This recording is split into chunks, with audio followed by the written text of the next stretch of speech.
Hello, everybody, and welcome to the Pick Six, the podcast by the Attractions Group, where we talk about the latest news in the theme park and amusement industry. Well, before we dive into this week's Pick Six, let me remind our listeners where they can tune into the Attractions Group podcast. You can catch us on all your favorite podcast platforms. We're talking about Apple, Spotify, Google, and be sure to subscribe to our YouTube channel. I think that's essential. That's where you really want to be, is watching us on YouTube. And be sure to like and share with like-minded friends who love the industry as much as you do about our show. Brian, what's story number one? Let's kick it off. And some kind of tragic news. But this week, Hurricane Helene wreaked havoc on Florida all the way up to Appalachia, closing theme parks, disrupting travel, and destroying roadside attractions. The true toll, however, includes over 150 deaths, widespread property damage, and millions left without power. Western North Carolina and eastern Tennessee suffered the most, with many roads still closed. These areas, reliant on tourism, aren't currently safe to visit. While Dollywood remains open, routes from the east to the park and the Gatlinburg Pigeon Forge area are inaccessible. It's a difficult time for many in the eastern U.S. Our thoughts and prayers are with all those who are affected.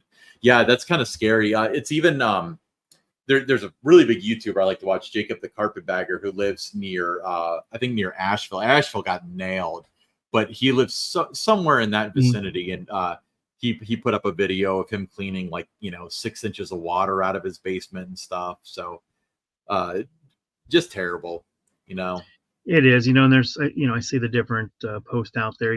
Some are disappointed they're not able to get to these parks, and that, I think you got to think about the families, like you said, thoughts and prayers with those affected. There's over 150 deaths that we know of. Those parks are going to be there after this is, gone, but just a sad situation overall, and you hate to see it, but it's part of nature, right? It truly is. And part of it, it's easy to say, like, how could you be mad about not getting to go to Dollywood because of this? People die. There's a lot of people that were affected by this, that just want some sense of normalcy, and they just want to go to their happy. That's why you want to go. Yeah. You want to do that too. But I mean, it's like I said, some of the roads are closed, and that it's hard to get to these places. And just be patient, and things will get back to normal soon. Yeah, absolutely. Next up, Walt Disney World. It's offering new deals on 2025 vacation packages. You can save up to 20% on rooms for stays most Sunday to Thursday nights from January 1st to February 20th, 2025. For stays from February 23rd to April 30th, 2025, you can save up to 25% on rooms, so that's a great deal. You can get up to $200 off per night on a 3-night, 2-day room and ticket packages at select Disney Resort hotels for arrivals most nights from February 26th to June 30th, 2025. Now, Disney hotel guests also get free water park admission on check-in day, early theme park entry, and priority access to restaurant reservations and Lightning Lane purchases. So if you're planning a visit to Walt Disney World, now is the time to plan and take advantage of these deals. Absolutely. And I got to visit Typhoon Lagoon a couple weeks ago. It was my first experience at a Disney water park. Had an amazing time. I can't guarantee it's not going to be busy all the time, but it wasn't that busy when we went, and we had a ton of fun. Looking forward to visiting Blizzard Beach here in a couple months when that opens in the winter. Actually, while these promotions are going on, it looks like Blizzard Beach will be open almost that entire time. Yeah, I love Blizzard Beach.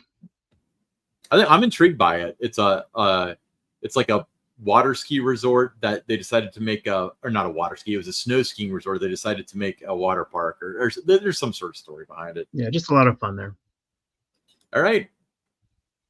Next up, it's a great day in the neighborhood for Palace Entertainment's U.S. amusement parks. The company, a subsidiary of Parks Renews, has signed a multi-year licensing agreement with Fred Rogers Productions. The deal will bring characters and immersive experiences from Daniel Tiger's Neighborhood, Don Quixote, Alma's Way, and their iconic Mr. Rogers Neighborhood to parks like Dutch Wonderland Adventure Resort and Castle Park. This is a fantastic thing. I mean, Fred Rogers, God rest his soul, has been dead for over a decade now, but his work lives on forever. There's been It two does. movies made about him since then, since he Exactly. passed I away. remember watching his show growing up. I mean, it was a big deal. It was something that the whole family sat around and watched. And I think, adding these to the parks, I think that's, added value for guests. So I'm excited about this. I think it's a good addition to these parks, bringing these characters in. Now, I think that some IP, we're talking about the Hanna-Barbera, probably a lot of Peanuts and stuff is added value. I think that this will sell tickets. I think that my kid's really into Mr. Rogers because kids are still watching that. I'm going to travel 2 hours to take them to Yeah. the park that has the Mr. Rogers stuff. Yeah, I agree. I mean, think you're right. It will sell tickets. absolutely. All right, Perfect. moving on. Universal Studios Hollywood is adding a Wizarding World of Harry Potter event to its Fan Fest nights next year. The California park previously announced this new after hours event series for next spring, featuring themed evenings for Back to the Future, Star Trek, Dungeons and Dragons, and now you've got the Wizarding World of Harry Potter to join this lineup. While Harry Potter is the only franchise currently represented by attractions in the park, Back to the Future and Star Trek were past Universal staples.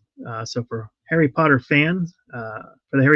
Fan Fest night, Universal promises magical creatures and more, including a new Niffler encounter. I'm intrigued by this. I think it's going to be really cool. I like it. I honestly think that my first visit to Universal Studios Hollywood will be for the Back to the Future one. I like I'm these that little big. events that are. Yeah, I think it's really nice, kind of cool, interesting that they're doing these things, these different types of events like this. Yeah, pushing the limit. Plus, they'll do it very cool. I mean, you've seen Horror Nights and stuff. So, all right, next up, Storyland Theme Park in Glen, New Hampshire is holding its new Happy Hauntings event as part of its 70th anniversary celebration. The Halloween event runs on select nights through October 27th and features a fairy tale trick-or-treat trail, Cinderella's pumpkin patch, a hay maze, a scavenger hunt, themed shows, screen contests, and meet and greet opportunities. What a cute little park. 70 years old. Good for them. It's a great way to celebrate the 70th anniversary.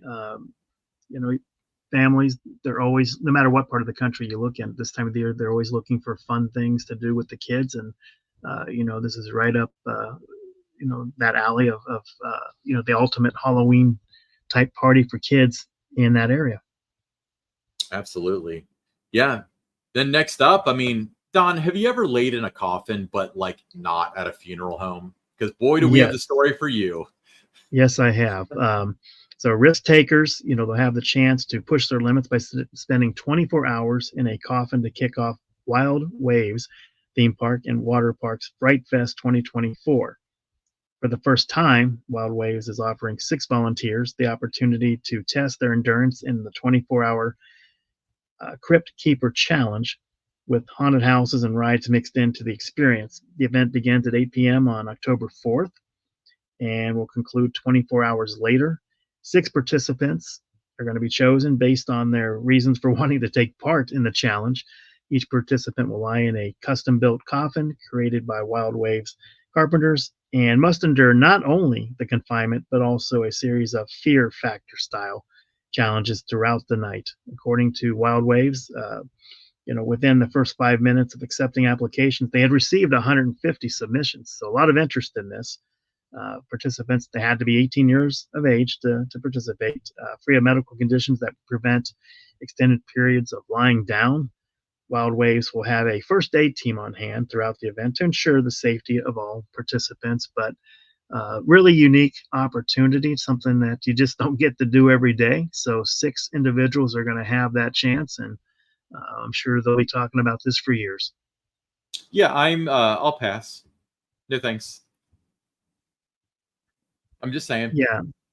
I mean, I did that. There was coffins that were out at Kings Island. It wasn't an event where they could do something like this, but just to kind of see what that was about or something, just to kind of lay down. And after about 15 or 20 minutes, you start to get a little uncomfortable, and you want to get out. So, I mean, it's to stay in it all night, for 24 hours. That is going to be a test of endurance. It sure will. All right, let's move on to the listener questions. The first listener question is from Wendy C. from Columbus, Ohio.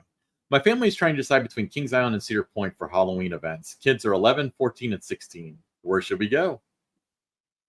Well, I think, Wendy, the decision has to come down to what's everybody's interest level. What are you really going to the event for?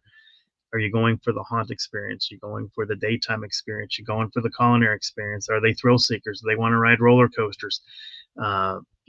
So I think that's what you have to factor in. What's going to be most important, because every park, I mean, those two parks are different animals, and so I don't think it's something that Ryan and I can tell you which one to go to. I think you just have to just talk with the family and what you really want to do. And then when you read what's available during the Halloween events at each of these parks, then it makes it a little easier to make that decision. Yeah, I agree. And it's also, you got to look at the ride lineup and stuff too. You get some cool night rides at both parks. So without having more information, it would be very difficult for us to make like a really good recommendation. But if the kids are, especially if they haven't been to like Cedar Point, this might be a good opportunity. However, I will warn you that Cedar Point is very, very busy during haunt, as is Kings Island, but Cedar Point is a little bit over the top, so you might want to consider working. Yes, but just what you're looking to do. I mean, if you're just looking, I think, the Halloween event itself, from what people tell me, if you're talking about mazes and that, very comparable between the two parks.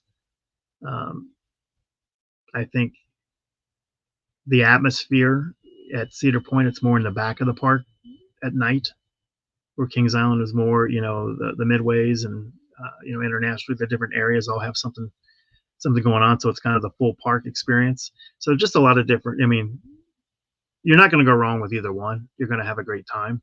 But I just think, around that kind of stuff, what's most important to you. Just think about that. Is it the Halloween event? Is it just the overall day at the park, spending quality time with the family? You have to kind of go from there. Yep. Next listener question, Lanny M. from St. Louis, Missouri. With the Six Flags Cedar Fair merger, what do you think the future of my home park, Six Flags St. Louis, will look like? Will there be investments, or do you think it will be a neglected park in the shadows of Kings Island, Cedar Point, Carowinds, and others? Personally, I think that there are people with the new Six Flags. A lot of them came over from the legacy Cedar Fair parks that are, kind of in charge running the show, and that with these different, regional, managers and directors and things like that.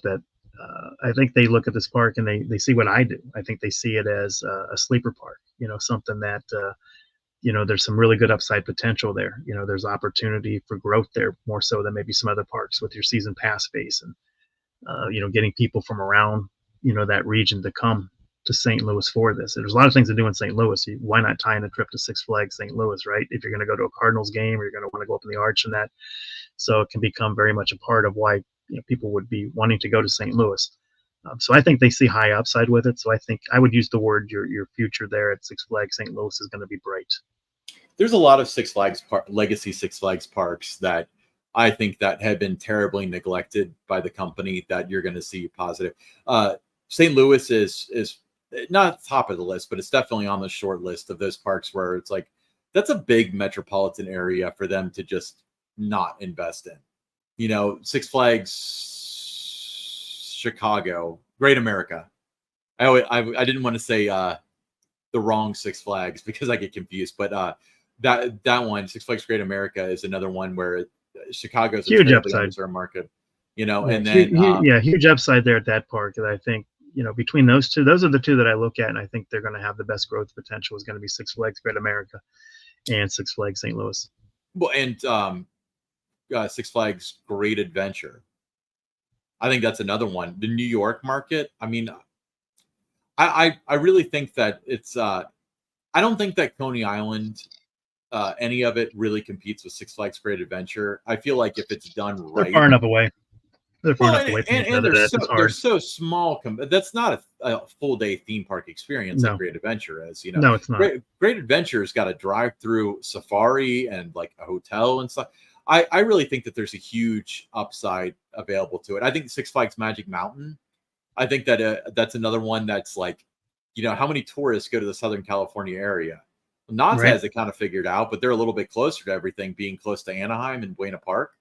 But like, an hour and a half away at Magic Mountain, you've got some of the best roller coasters on earth. Like, make that part of the plans. I just think that there's a lot of areas that are underserved that have this current Six Flags parks, and a lot of it was because you had people that didn't know what they were doing, you had people that didn't have any money to work with, you had people that were desperate, you had people that were trying to avoid bankruptcy, and as a result of that, you go 16 years without putting a roller coaster in a park that serves 5 million people in a metropolitan area or whatever. Yeah, I really enjoyed my visits to Six Flags St. Louis, the times that I've been there, and I think they've got some fantastic rides.